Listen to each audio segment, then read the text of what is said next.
हरि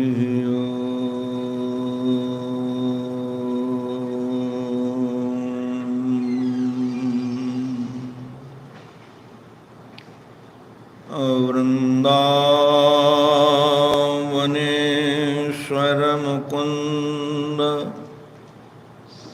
मनोज्ञवेश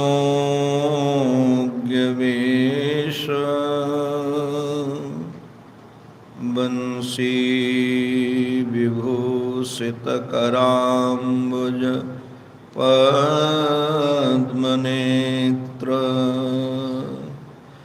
विश्वेश केशव ब्रजोत्सव भक्तिवस्य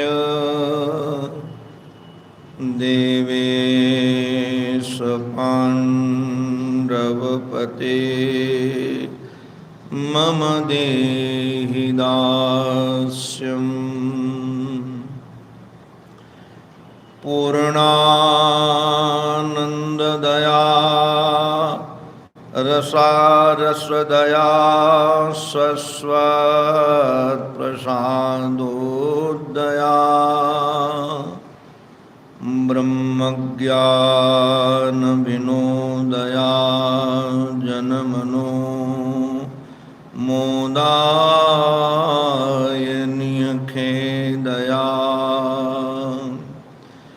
विश्वप्रेमविकासहासमुदया त्रैलोक्यसम्पद्दया पूर्णानन्ददया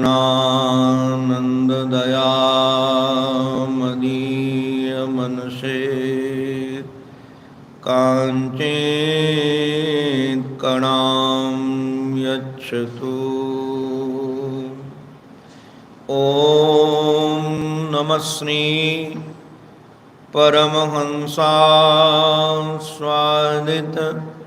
चरणकमलचिन्मकरन्दायमानस निवासाय श्रीरामचन्द्राय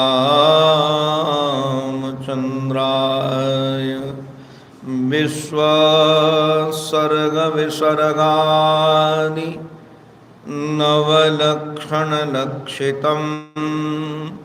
श्रीकृष्णाख्यं परं धाम जगद्धाम नमामि अखण्डानन्दबोधाय शिष्यसन्तापहारिणे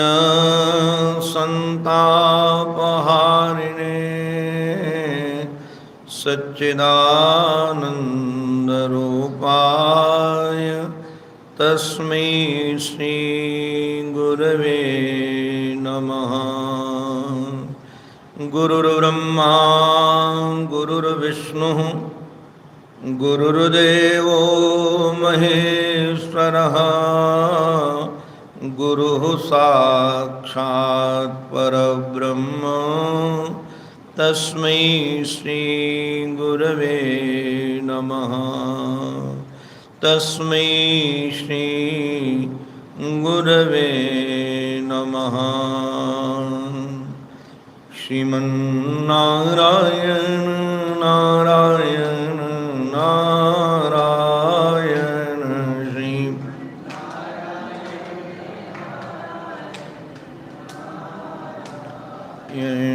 श्रीमन्नारायण नारायण नारायण श्रीमन्नारायण लक्ष्मी नारायण नारायण नारायण लक्ष्मी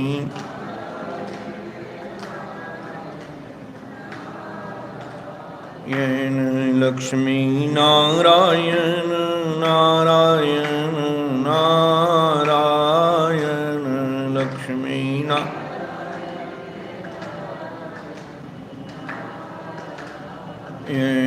श्रीमन्नारायण नारायण नारायण श्रीमन्नारायण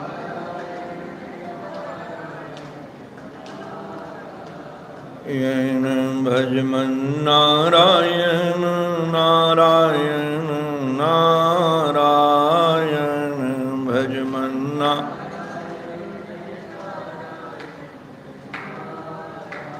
येन भजमन्नारायण नारायण नारायण भजमन्ना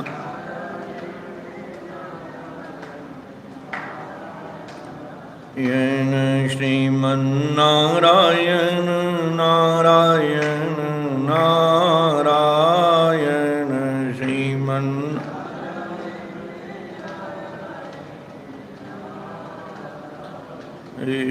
नमो भक्तवत्सल भगवान की, सद्गुरुदेव भगवान की, श्री नृत्य गोपाल भगवान की।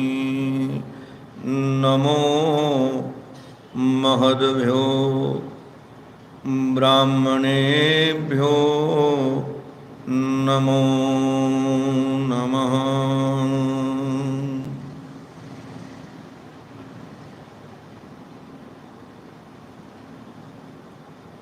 आत्यंतिक दुख से जो निवृत्ति है, यह निश्चित है कि वह ज्ञान के अभाव में कभी संभव नहीं है। चाहे कितनी कोई योजना बना ले, सुखी रहने के चाहे कितने साधन संग्रह कर ले,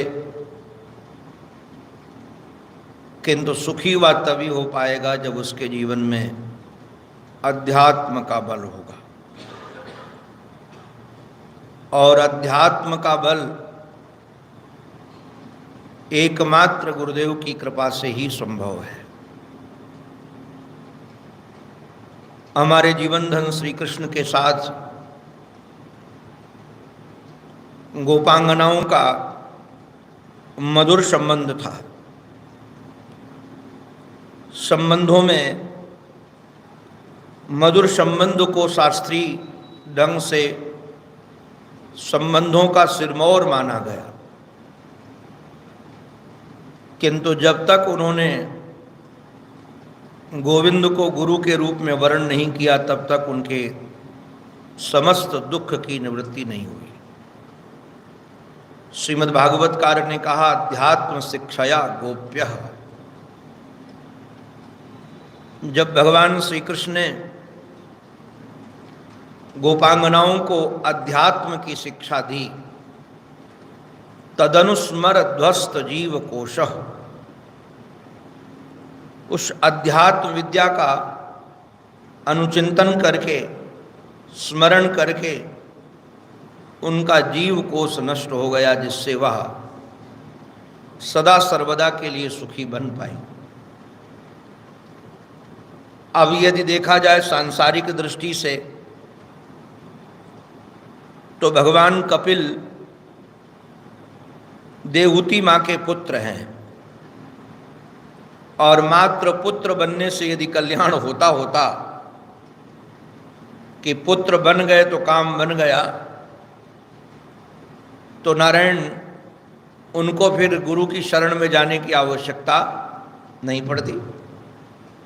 अगर पुत्र बनने से ही काम बनता होता भगवान के, तो दशरथ जी महाराज को भगवान श्री राघवेंद्र सरकार के उपदेश की आवश्यकता नहीं पड़ती। अगर पुत्र बनने से ही काम बनता होता, तो देवकी और वसुदेव का भी काम बन जाता। श्री वसुदेव जी महाराज को नारद जी महाराज की शरण ग्रहण नहीं करनी पड़ती। इन संबंधों की अपेक्षा यदि कोई संबंध श्रेष्ठ है, तो गुरु और शिष्य का संबंध श्रेष्ठ है। वह गुरु ही ज्ञान के द्वारा ज्ञान की निवृत्ति करते हैं, जिससे जीव सुखी बनता है। अब संबंध दृष्टया श्री उद्धव जी महाराज श्री कृष्ण के दयिता सखा हैं, किंतु दयिता सखा बनने से ही काम नहीं बना। अर्जुन के साथ तो श्री कृष्ण के कई संबंध हैं। और बहुत अंतरंग संबंध हैं, लौकिक संबंध भी हैं, अलौकिक संबंध भी हैं, किंतु उन संबंधों से काम नहीं बना जब तक उन्होंने कहा शिष्यस्ते हम साधिमाम त्वाम प्रपन्न। और भगवान ने जब अध्यात्म शिक्षा दी तब उनके दुख की निवृत्ति, उनका जो संताप था उसका शमन हो सका। तो भगवान श्री कृष्ण आज गुरु बन करके श्री उद्धव जी महाराज को निमित्त बना करके श्री गुरु दत्तात्रेय जी महाराज, भगवान श्री दत्तात्रेय जी महाराज के द्वारा प्रदत्त ज्ञान श्री यदु जी महाराज को दिया गया उस ज्ञान की चर्चा कर रहे हैं। ज्ञान की चर्चा करते हुए उस अध्यात्म पथ में बढ़े हुए लोगों के लिए कुछ नियम से बनाए जा रहे हैं।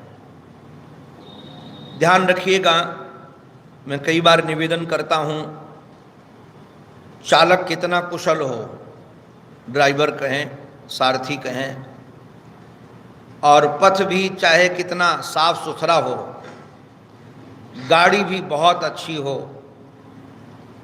ये सब विशेषताएं होने के बावजूद भी लक्ष्य तक वही पहुंच पाता है जो पथ के कानूनों को पालन करता है, नियम को पालन करता है। गाड़ी बहुत अच्छी है, ड्राइवर बहुत अच्छा है, रास्ता भी बहुत अच्छा है, आप बहुत तीव्र गति से रास्ते पर चल सकते हैं, किंतु यदि पथ के कानून को नहीं मानेगा वो, तो निश्चित रूप से कहीं न कहीं टकरा जाएगा। तो लक्ष्य की प्राप्ति नहीं हो जाएगी, मरण की प्राप्ति होगी। ऐसे ही परमार्थ पथ में बढ़ने के लिए, और निश्चित रूप से मनुष्य शरीर से उत्तम तो कोई शरीर है नहीं, और हमको ये पथ भी बहुत अच्छा मिल गया है, गाड़ी भी बहुत अच्छी है, पथ भी बहुत अच्छा है, साधक हैं, सारथी ठीक है, किंतु कुछ कानून हैं वो तो मानने पड़ेंगे। अगर हम कानून नहीं मानेंगे तो कहीं न कहीं मरेंगे। तो भगवान एक कानून की बात कह रहे हैं यति के लिए, जिसकी चर्चा हमने विगत दिवसों में की है। उन्होंने कहा कि यति को संग्रही नहीं होना चाहिए। वस्तु के संग्रह की तो बात छोड़ दीजिए, उसको सायंकाल तक के लिए भोजन का संग्रह नहीं करना चाहिए। वैसे तो सप्तम स्कंद में श्री देवर्षि नारद जी महाराज ने धर्मराज श्री युधिष्ठिर जी महाराज को निमित्त बना करके ज्ञान दिया है, वर्णाश्रम व्यवस्था, आश्रम व्यवस्था के माध्यम से। उसमें गृहस्थाश्रम के लिए नियम है, ये संन्यास का नियम नहीं बता रहा हूँ। महर्षि इस श्लोक पर बड़ा जोर देते थे, यावद ब्रियेत जठरम तावत् स्वत्तम ही देहि नाम, अधिकम यो विमन्येत सस्तेनो दंड मरहति। जितने से पेट भर जाए, यावद ब्रियेत जठरम, उतना ही गृहस्थ को भी संग्रह करना चाहिए। अगर उससे ज्यादा वह संग्रह करता है तो देवर्षि नारद जी महाराज कहते हैं वो चोर है, दंड का भागीदार है। अब दंड का भागीदार क्या है? कौन दंड देगा? प्रकृति ही दंड दे रही है। संग्रही व्यक्ति वस्तु से राग करके बार बार जन्मता है, बार बार मरता है। हमने तो एक संत से सुना था, संपत्ति से राग करे तो सर्प बने। और महाराज कैसी कैसी बिल्ली, आप लोगों ने कथा सुनी होगी, सब सत्संग करते ही हैं, कुत्ता बना, बिल्ली बना, सर्प बना, डंडे पड़े जी। ये दंड नहीं तो और क्या है? था मनुष्य बनना पड़ा कुत्ता, बनना पड़ा बिल्ली, बनना पड़ा सर्प। ये क्यों बनना पड़ा? क्योंकि संग्रही था, वस्तु से उसका राग था। तो जब गृहस्थाश्रम का यह नियम है, तो यति का जो नियम है, सन्यासी का जो नियम है, उसके लिए तो संग्रही होना बिल्कुल ठीक नहीं है। और कहते हैं कि पात्र के नाम पर यदि हो सके, जैसे हमारे धर्म सम्राट स्वामी करपात्री जी महाराज, उनका कर ही पात्र था, इसलिए वो करपात्री हाथ ही पात्र है। बोले पात्र रखने की भी जरूरत नहीं, तो कैसे खाएंगे अगर पात्र नहीं रखा जाएगा? तो कहते हैं पाणी पात्रो दरा मात्रो, हाथ तो उसका पात्र है और रखने का स्थान क्या है? बोले उदर है, पेट है। रखना है तो पेट में रख लो, और पात्र का उपयोग करना है तो हाथ का कर लो। अच्छा मानो ये कानून है, हम नहीं मानेंगे, नहीं मान रहे हैं, नहीं मानेंगे, नहीं मान रहे हैं, तो कानून नहीं मानेंगे तो होगा क्या? बोले ये शिक्षा हमने महाराज मधुमक्खी से ली। एक बार बंबई में हम लोग थे, तो जो बंबई में जाते रहे हैं, तो बंबई में प्रेमपुरी आश्रम और विपुल स्थान अपना जहाँ रहने का स्थान है, वहाँ होके जाते 2 रास्ते हैं। एक तो हम लोग घूमकर समुद्र के चौपाटी की तरफ से चले जाते हैं, एक दूसरे रास्ते से जाते हैं हैंगिंग गार्डन के उधर सोकर नीचे से। तो कथा करके जो रोज आते थे, तो पूज्य बाबा जी भी साथ में थे, श्री सोमदत्त जी भी साथ में थे। तो चौपाटी के कॉर्नर पर बहुत बड़ा होल्डिंग लगा था, बहुत विशाल, और होल्डिंग में कुछ और नहीं लिखा था, लिखा था शोक संदेश, पीके ड्राइवर नहीं रहे। शोक संदेश, पीके ड्राइवर नहीं रहे। और ये संदेश दिया गया था मद्य निषेध मंत्रालय के द्वारा। तो मैं जब रोज पढ़ता था तो मैं सोचता था, क्योंकि सामने दृष्टि जाती थी, बहुत बड़ा होल्डिंग था और कुछ लिखा भी नहीं था, एक ही वाक्य लिखा था कि पीके ड्राइवर नहीं रहे। तो मैं सोचता था कि कोई पीके महाराज पवन कुमार या अमुक नाम का कोई ड्राइवर होगा, वो नहीं रहा और वो मर गया, तो ड्राइवरों के संघ ने महाराज ये शोक संदेश दिया होगा। मैं रोज पढ़ तो लेता था। एक दिन हमारे श्री सोमदत्त भैया ने बहुत जोर कर दे करके कहा कि आप ये जो पीके ड्राइवर नहीं रहे, इसका अर्थ आप समझते हैं? हमने कहा कि नहीं, आप बताइए। हम तो यही समझते हैं पीके माने पवन कुमार रहा होगा, अमुक अमुक नाम होगा कोई।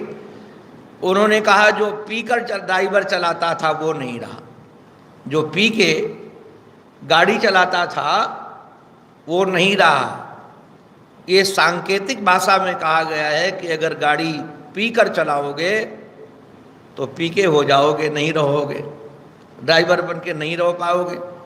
तो देखो, जो कानून का पालन नहीं करता है, निश्चित रूप से उसका मरण तो होता है। महर्षि ने इसका अर्थ बहुत बढ़िया किया।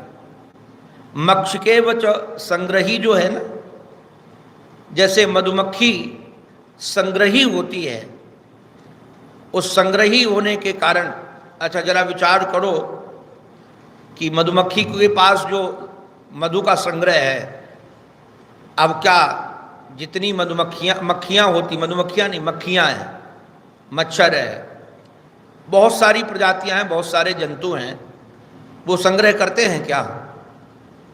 मच्छर तो संग्रह नहीं करता कि खून पी के रख लो, 2-3 दिन के बाद काम आएगा।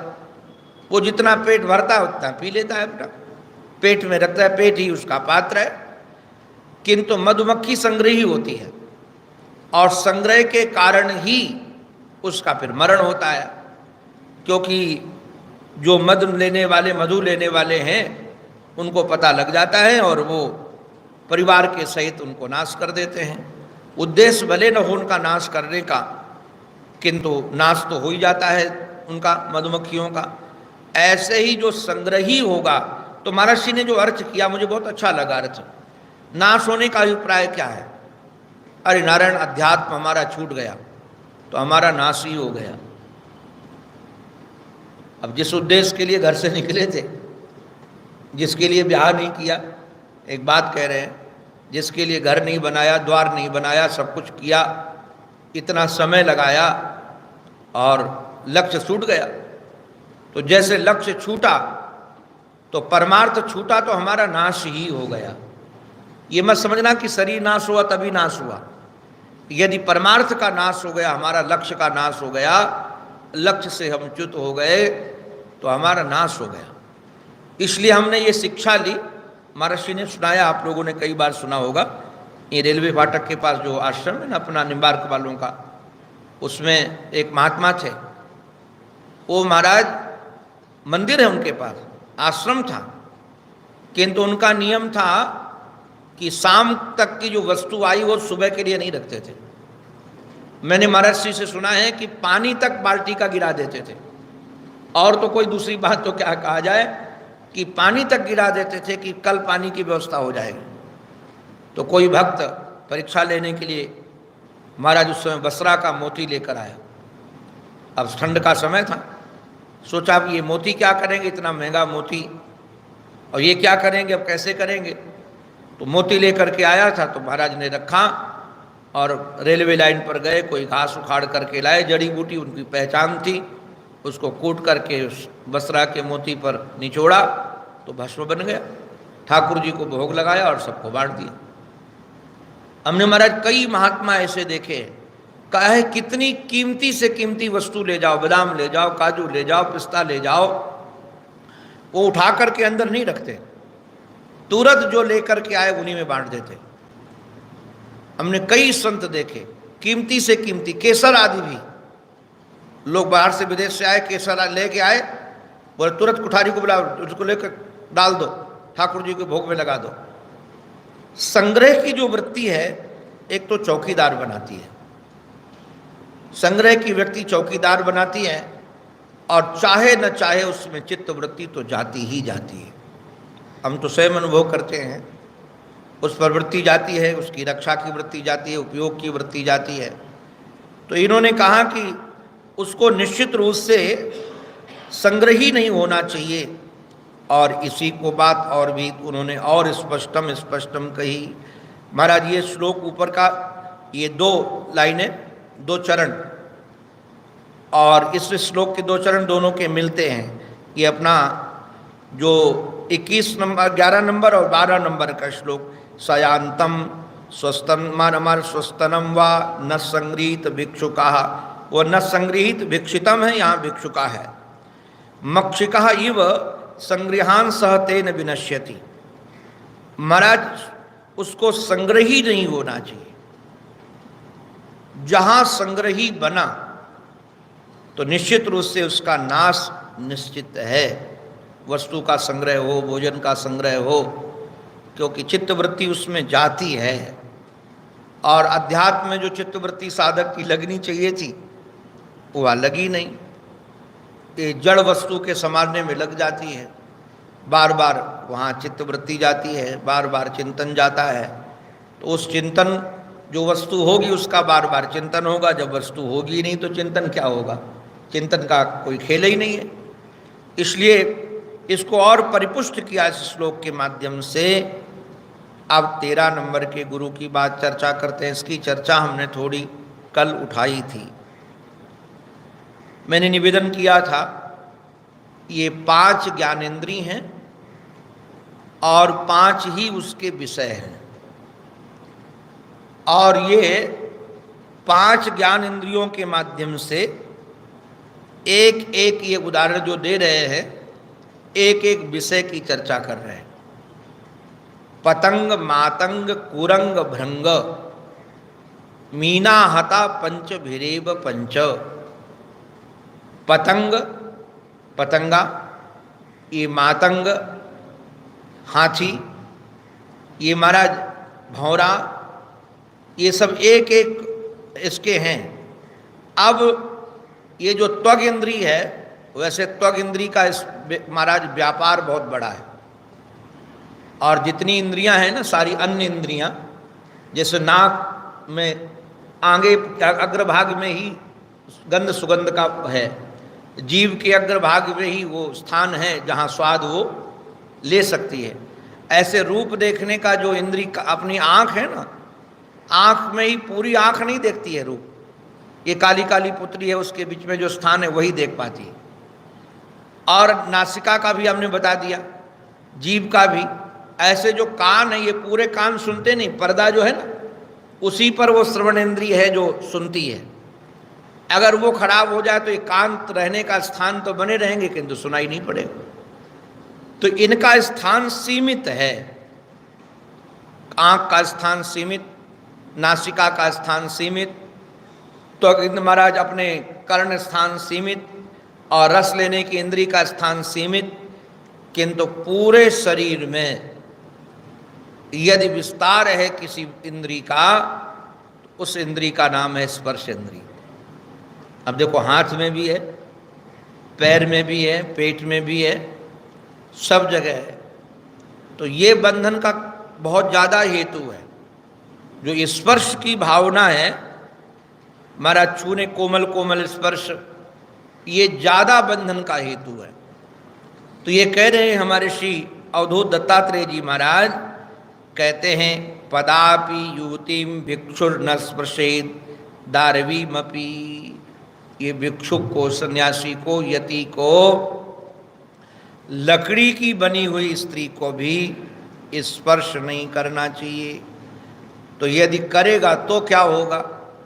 अब कोई लोग कहते कि नहीं मानेंगे हम, अरे तो हमारे बाप हो क्या जो हमारे ऊपर अनुशासन करते हो। कई लोग ऐसे ही कहते, हमारी मौत नहीं मानेंगे हम, कौन हमको डंडा मार करके करवाएगा। तो हमारे से अवधूत दत्तात्रेय जी महाराज कहते हैं, यदि नहीं मानोगे तो गति कौन सी होगी। ये हमने हाथी से लिया महाराज। इस प्रश्न करीब बद्धेत करण्या अंग संगतः। महाराज बंधन को प्राप्त होता है, बंधन को प्राप्त होता है। ऐसा कल मैंने निवेदन ही किया था कि हाथी, आपको क्या बताएं, जो इतना बलशाली होता है, बहुत बलशाली होता है हाथी। अब मदुरई के मंदिर में गए तो मंदिर के दरवाजे पर हाथी खड़ा था, और लोग जो दर्शन करने के लिए जाते थे वो उसको सूंड में पैसा चढ़ाते, सूंड से लेता था। तो कोई 2 रुपये, कोई 10 रुपये, कोई 5 रुपये उसकी सूंड में रखता था, और वो सूंड घुमा करके अपने महावत को दे देता था। किंतु यदि फल कोई रखे तो अंदर डाल देता था। अब सूंड में कोई अंगुलियां तो होती नहीं है। मैं खड़े होकर के बहुत देर तक देखता रहा कि ये रुपया संभालता कैसे कि अंदर सूंड में जाता नहीं है, और ये उसको कैसे दे देता है। तो मैंने महावत से पूछा, हमको उसकी युक्ति समझ में नहीं आई। मैंने महावत से हाथ जोड़ करके पूछा कि आप बताओ भाई, सच सच ये कैसे संभालता है और ये देता कैसे है। तो उन्होंने महाराज दिखाया, शस्त्र दिखाया जिससे उसको दंडित करता था। बोले कि हमारी दृष्टि रहती किसने कितना चढ़ाया है, अगर इसके पेट में चला जाए पैसा तो फिर उसको खाने को नहीं मिलेगा, और महाराज पिटाई और होगी। तो ये भय के कारण जानता है कि भोजन भी नहीं मिलेगा, पिटाई ऊपर से होगी। ऐसा बंधन के युक्त महाराज एक एक पाई पैसा वो महावत को देता है। तो ये बंधन कहाँ से आ गया? महाराज थोड़ा सा सुख पाने के लिए गए थे कि छुएंगे तो सुख मिलेगा, और बंधन ऐसा हुआ, ऐसा बंधन, ये केवल पुरुष के लिए नहीं है नारायण। आप लोग ये मत समझ लेना कि पुरुष को ही बंधन होता है, और या पुरुष सन्यासी है तो वो स्पर्श करेगा तो बंधन युक्त होगा। जैसे दोनों बनते हैं जी, यहाँ स्त्री भी बंधे, पुरुष भी बंधे, भोगासक्ति के कारण दोनों बनते हैं। जो उन्मुक्त घूमने वाले और आनंद से रहने वाले वो बंधन युक्त हो जाते हैं। इसलिए महाराज उसको ये अंग संग का अभ्यास नहीं रखना चाहिए, अर्थात स्पर्श इंद्री का अभ्यास नहीं रखना चाहिए। एक महात्मा ने एक और भी बड़ी सुंदर बात कही, और वो समझने लायक है। मैंने निवेदन किया था कि स्पर्श इंद्री का स्थान बहुत व्यापक है। वह केवल शरीर का स्पर्श ही नहीं, हम लोगों को महाराज कोमल सैया का स्पर्श, आपको बताएं, कोमल वस्त्रों का स्पर्श, ये भी स्पर्श है। ये बहुत सूक्ष्म बात आपके सामने रख रहा हूं। अब जैसे जिनको हम लोगों को कॉटन का कपड़ा पहनने का अभ्यास हो गया, या अब कॉटन का कपड़ा पहनने का जो अभ्यास होगा वो टेरिकॉट का कपड़ा नहीं पहन सके, क्योंकि उसका स्पर्श उसको काटेगा। गर्मी में परेशान हो गया तो उसका अभ्यास केवल कॉटन के कपड़े का हो गया। पूज्य स्वामी जी महाराज, हंसानंद जी महाराज यहाँ श्रीधाम वृंदावन में आए हुए थे और मैं यहीं रहने लगा था उनकी सेवा छोड़ करके। तो मान जी महाराज ने, पूज्य श्री माधव जी महाराज का शरीर पूरा हुआ 92 में, तो जहाँ ये स्थान में रहता है वहाँ माधव जी रहते थे, एक महात्मा। तो वहाँ कोई रहने वाला नहीं था, तो मान जी ने वहाँ रख दिया। अब वो हमारे पूज्य महाराज श्री का स्थान है, तो वहाँ सारी सुविधाएं तो थी ही। महाराज श्री का बिस्तर, महाराज श्री की गद्दे, सारी व्यवस्थाएं थी वहाँ। ऐसी व्यवस्था में हम कभी रहे नहीं थे पहले। तो जब स्वामी जी महाराज आए, पूज्य हंसानंद जी महाराज, तो मैं उनको वहाँ घुमाने ले गया और सब पूरा स्थान दिखाया कि आपकी कृपा से यहाँ स्थान मिला और ये महाराज जी ने, मान जी महाराज ने हमको यहाँ रहने का स्थान दे दिया है। बहुत अच्छा स्थान है।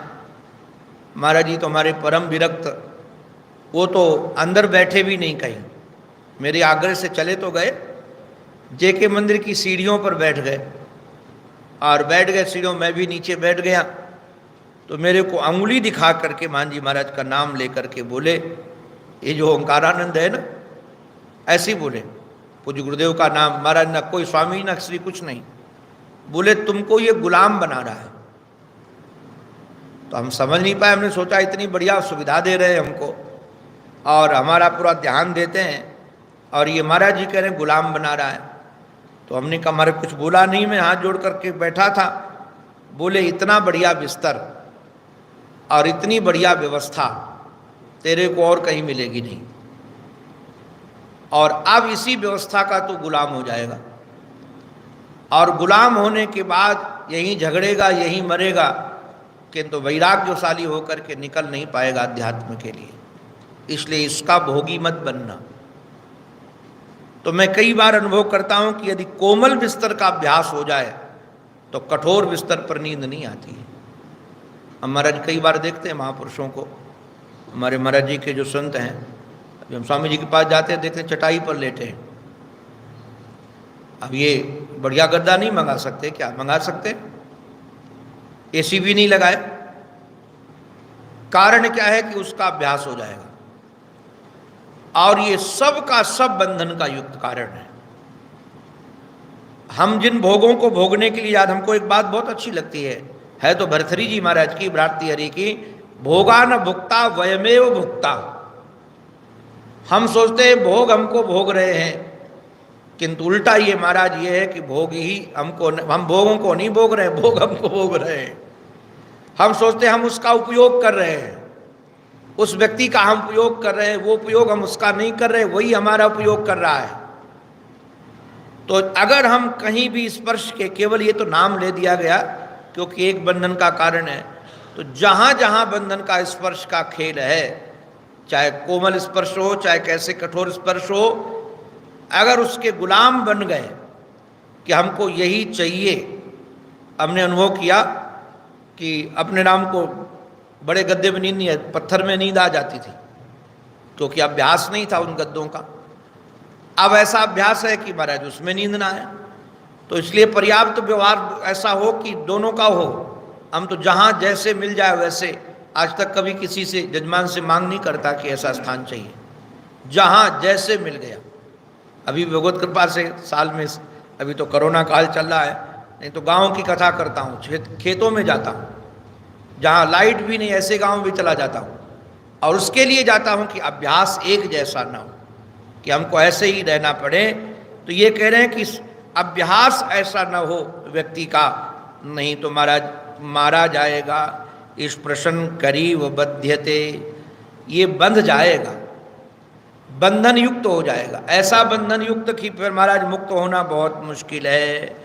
और इन्होंने एक बात और भी कही, जो महाराज बड़े काम की हैं। नाधिगच्छेत स्त्रियं प्राज्ञ कर्षिन् मृत्युमात्मनः बलाधिक्यै सहन्येत गजैः अन्यैर्गजो यथा। आहा, मानो उदाहरण के लिए कोई बड़ा बुद्धिमान हो, चतुर हो, सावधान हो, और वह स्पर्श में बंधे नहीं।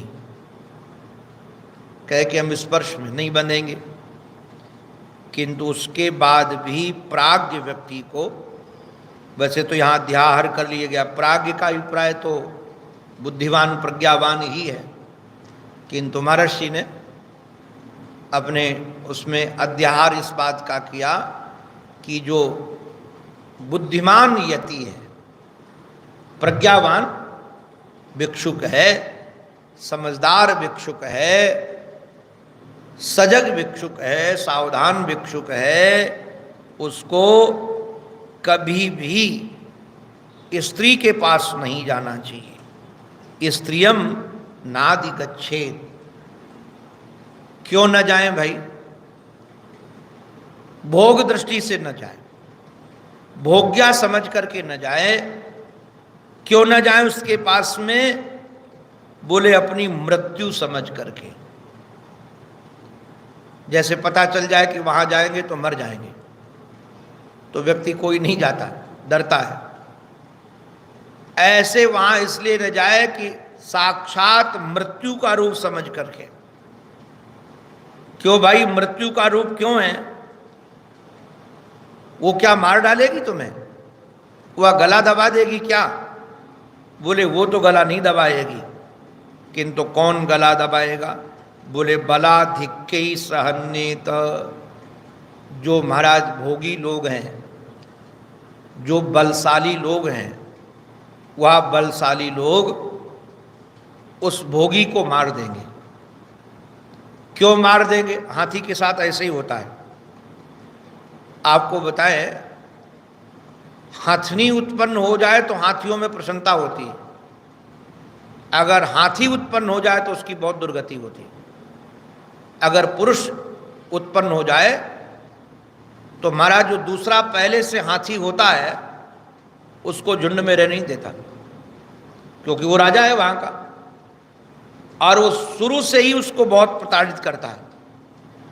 अधिकतर वो महाराज पुरुष जाति का हाथी अगर कमजोर होगा तो वो प्रजाति के साथ रह नहीं सकता, वो राजा बन के रहता है। हमने तो भगवत कृपा से 50-50, 60-60 हाथियों का झुंड देखा अफ्रीका में। अब जो राजा हाथी होता है उसमें भोगने वाला, वो महाराज खड़ा हो जाता है रोड पर। हमने देखा जब सब निकल जाते तब तक खड़ा रहता है, झूमता रहता है, राजा है वो। और जो दूसरा उसमें आ गया तो उसमें अरे हाथी ना देख लो, बंदरों को देख लो जी। वृंदावन में तो बंदर खूब हैं। जो बंदर महाराज बलशाली बंदर होता है, दूसरे बंदर को झुंड में आने नहीं देता है। मैं एक दिन बहुत विचार कर रहा था, लहू लुहान जी के मंदिर की छत हो गई थी बंदरों के झगड़े से। तो हम देख रहे थे बैठ करके, हमने सोचा कि इनके घर नहीं है, द्वार नहीं है, प्रॉपर्टी नहीं है, नाम नहीं है, कि हमारा नाम खराब कर लिया, हमारा आश्रम छीन लिया, ऐसा कुछ नहीं। किंतु उसके बाद भी लहू लुहान क्यों हो रहे हैं? एक दूसरे को काट क्यों रहे हैं? मार क्यों रहे हैं? एक दूसरे की जान के महाराज पीछे क्यों पड़े हैं? देखा बहुत गौर से तो पता चला उसके पीछे यही बात थी महाराज की। वो पुरुष दूसरा जाति का जो महाराज मंडली का पुरुष था वह आ गया था, उसके कारण गड़बड़ हो रहा था। तो कामना वाले व्यक्ति लोग बलाधिक्य ही सहन्येत। अच्छा, हन्येत का अभिप्राय जरूरी नहीं है कि वो मार देगा। आप जरा विचार करना, गृहस्थाश्रम का तो बड़ा विलक्षण कहने लायक बातें नहीं है। अगर अच्छा से अच्छा सुंदर पुरुष मिल जाए, सुंदर बल महाराज सौंदर्य में बल अधिक हो, अधिक सुंदर हो तो कम सुंदर के प्रति उपरामता हो जाती है। गाने वाला मिल जाए, नाचने वाला मिल जाए, देखने वाला मिल जाए, अपना ध्यान रखने वाला मिल जाए जी, तो जो पहले वर्षों का मिला हुआ पुरुष है उससे उपरामता हो जाती है। और उसकी उपेक्षा होने लगती है, क्योंकि उससे अच्छा व्यक्ति मिल गया। क्योंकि हम सुख की तलाश में थे और अच्छा से अच्छा मिलता जाता है तो हम त्यागते चले जाते हैं। तो अब जैसे अब क्या होगा कि यदि उससे ज़्यादा सुंदर कोई मिल गया तो निश्चित रूप से उसका त्याग होगा। पुरुष में भी यही दशा है, उससे ज़्यादा कोई ध्यान रखने वाली स्त्री मिल गई तो 30 साल 40 साल पुरानी बात भूल गई। अरे महाराज आपको क्या कहें, बाद में पुरुष की उपेक्षा इसलिए होने लगती है, बच्चों के कारण भी। बच्चे जैसे आने लगते हैं पुरुष की उपेक्षा होने लगती है। अब उपेक्षित जो होने लगा तो मरण ही तो है उसका। बलाधिक्य सहन्येत गजई ही अन्य ही गजो यथा, ये उदाहरण दिया गया है। जैसे वहां नियम है ऐसे यहां नियम है, इसलिए इस विश्व के से दूरी बनाकर रखने में ही बुद्धिमानी है। ये स्पर्श एक विष ही है, दोनों तरफ से। ये महाराज ये ऐसा मीठा जहर है, कहते मीठा जहर है, भोगने में तो ये सुख देता है किंतु परिणाम में दुख देता है। इसलिए श्री प्रहलाद जी महाराज ने अपनी स्तुति में यही कहा। प्रहलाद जी महाराज जी कहते हैं कि जैसे दाद खाद खुजली, खुजलाते समय तो व्यक्ति को बड़ा रस मिलता है किंतु परिणाम में दुख मिलता है, ऐसे भोग भोगते समय व्यक्ति को तो भले स्पर्श आदि में सुख मिलता है किंतु परिणाम में उसको दुख मिलता है। इसलिए उस परिणाम पर दृष्टि रख करके व्यक्ति को महाराज विरक्ति से रहना चाहिए। बाद में एक बात और भी कहते, न देयम नोपभोग्यम च लुब्धैर्यद दुख संचितम भुंक्ते तदपि यच्चान्यो मधुहेयार्थ विन्मधु। नारायण, ये बड़े काम की बात है। न देयम नोपभोग्यम च, जो धन हमारे पास आया है यदि हमने उसको किसी को दिया नहीं। वैसे तो पंचतंत्र में एक बड़ा प्रसिद्ध श्लोक है पंचतंत्रकार का और बहुत महत्वपूर्ण है। पंचतंत्रकार ने कहा कि दानम भोगम नास्त्रिस्त्रो गतयो भवन्ति वित्तस्य। जो वित्त है, धन है, उस धन की 3 ही गति है, चौथी कोई गति नहीं है। जो पैसा आता है, वस्तु आती है, उसकी 3 ही गति है, चौथी गति नहीं है।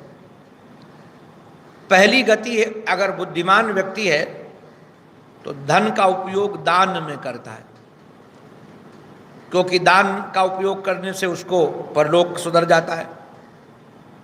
और यदि दान का उपयोग ना भी कर पाया या कम किया तो शेष धन को भोग में उपयोग कर लेता है।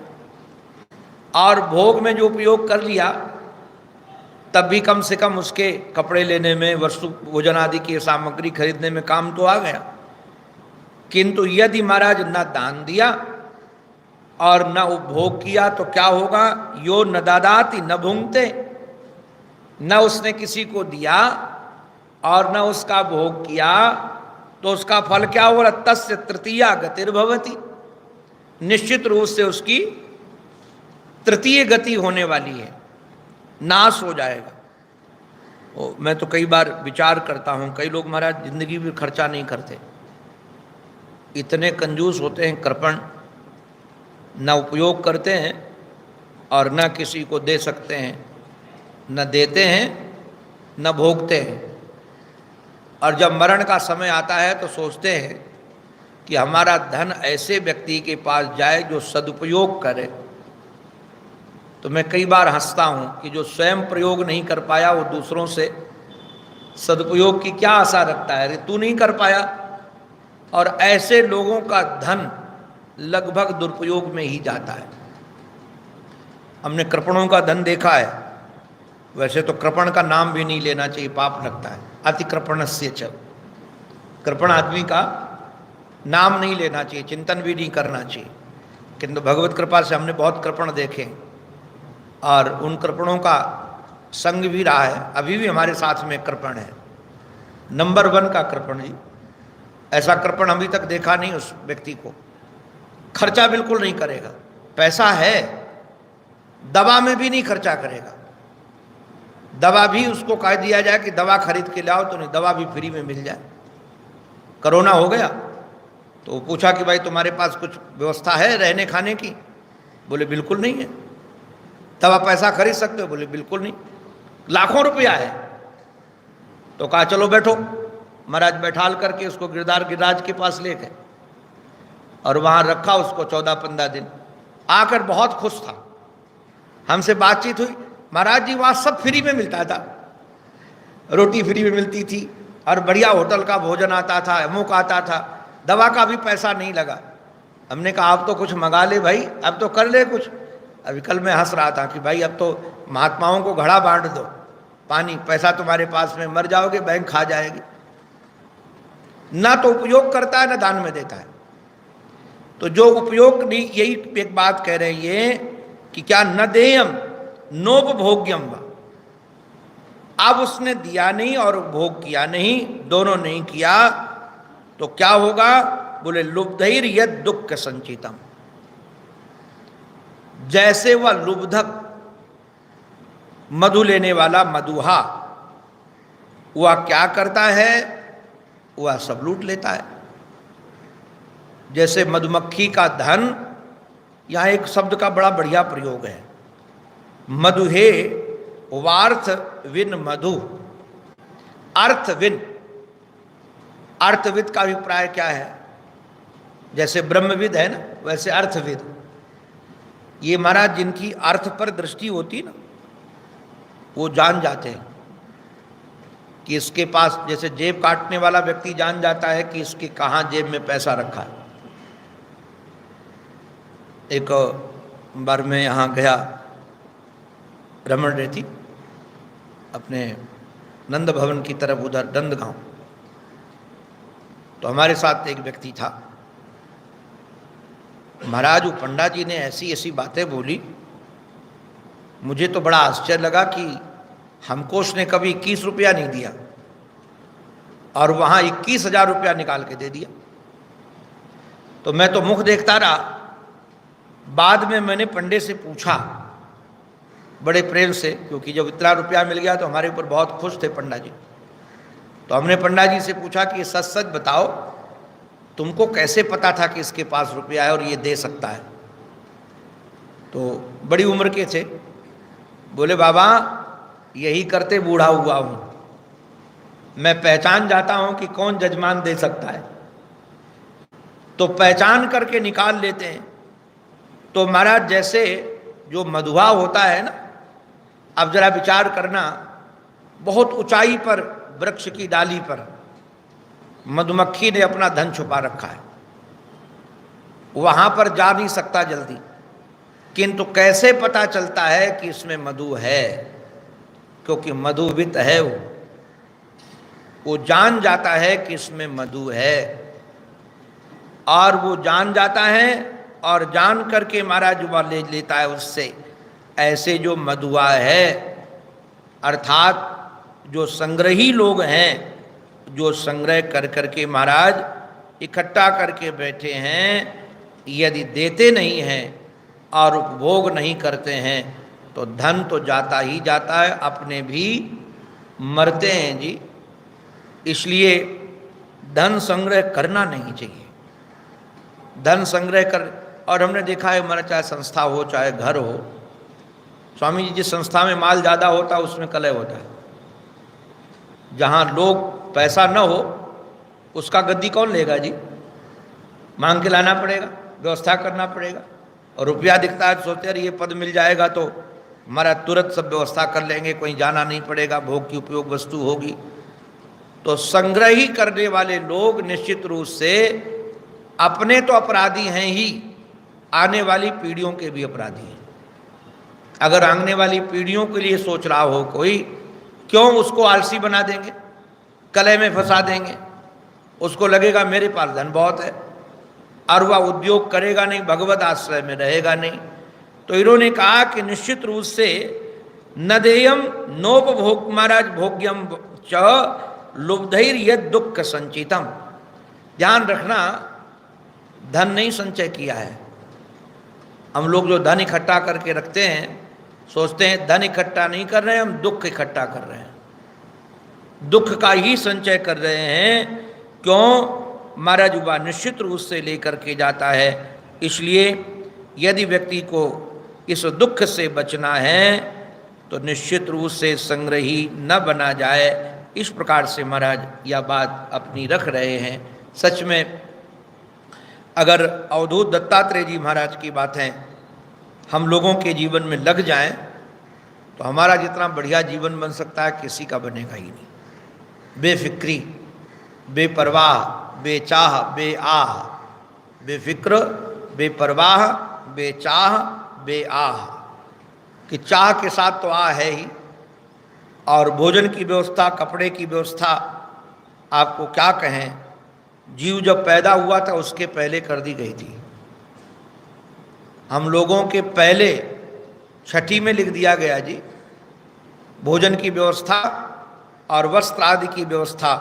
इसलिए न तो संग्रह में लगे और न इसके बहुत कमाने में लगने की ज़रूरत है। अगर पुरुषार्थ करने की ज़रूरत है तो एक ही है, कैसे हमारे जीवन में ब्रह्म विद्या की प्राप्ति हो। उसी के लिए उपयोग में हमारे श्री अवधूत दत्तात्रेय जी महाराज यदु पर करुणा करके, यदु जी महाराज को निमित्त बना करके हम सबके ऊपर करुणा करके यह दिव्य ज्ञान दे रहे हैं, जिसकी चर्चा हम क्रमशः करेंगे। अंत में अपने आराध्य के पावन चरणों में हमारी यही प्रार्थना है, यह दिव्य ज्ञान केवल हमारी मस्तिष्क और हमारी वाणी का ही विषय न बने, हमारे चित्त का विषय बने, हमारे रमण का विषय बने। यही उनके चरणों में बारंबार प्रार्थना है। बोलो भक्त वत्सल भगवान की जय, सद्गुरुदेव भगवान की, श्री वृंदावन बिहारी लाल की। परसों है अपना जयंती।